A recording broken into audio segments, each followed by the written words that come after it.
জামালপুরের মেলান্দহে বৈশাখী ঝড়ে বসতবাড়ির উপর গাছ আছড়ে পড়ে মা ও দুই মেয়ে নিহত হয়েছেন।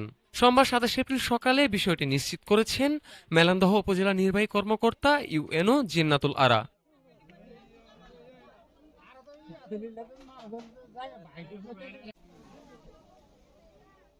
এর আগে ভোররাত আনুমানিক ৩:৩০টার দিকে উপজেলার নয়ানগর ইউনিয়নের দাগী এলাকায় এই ঘটনা ঘটে।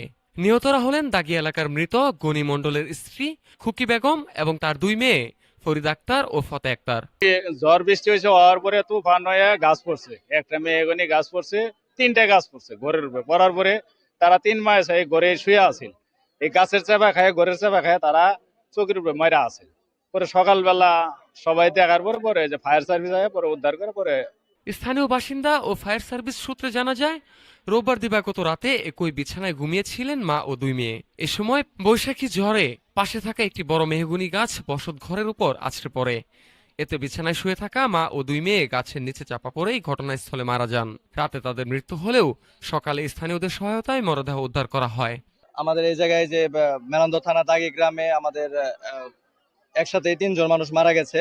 মা 2জন মেয়ে, মা আমার নানি লাগে আর 2জন আমার খালা লাগে। আমরা আনুমানিক 2টা থেকে 3টা থেকে আমরা দেখতে পারি যে আমাদের এলাকায় যে একটা ঝড় আসতে পড়ে। তারপরে ওনার বাসাটা একদম ক্ষেতের সাথে হওয়ার কারণে, যে কারণে ঝড়টা বাতাসটা একটু বেশি প্রভাব পড়ার কারণে তিনার ঘরের সাথে যে 4টা গাছ ছিল, মানে ওই সাইডে 4টা গাছ ছিল, 4টা গাছ একদম ঘরের উপর আশ্রে পড়ার কারণে ঘটনাস্থলে 3জন মারা যায়। আমরা সকালবেলা ঘটনাস্থলে পৌঁছালে দেখা যায় যে আমরা ফায়ার সার্ভিসে কল দেই, বা ফায়ার সার্ভিস থেকে পুলিশে কল দেই। ওরা ঘটনাস্থলে এসে পৌঁছে, আমাদের এলাকা যারা ছিল এলাকা সবাই মিলে আমরা ঘটনাস্থলে যাই, যাওয়ার পর উদ্ধার করে নিয়ে আসি। খবর পেয়ে পুলিশ ও ফায়ার সার্ভিস ঘটনাস্থলে পৌঁছে মরদেহ উদ্ধারে সহায়তা করে।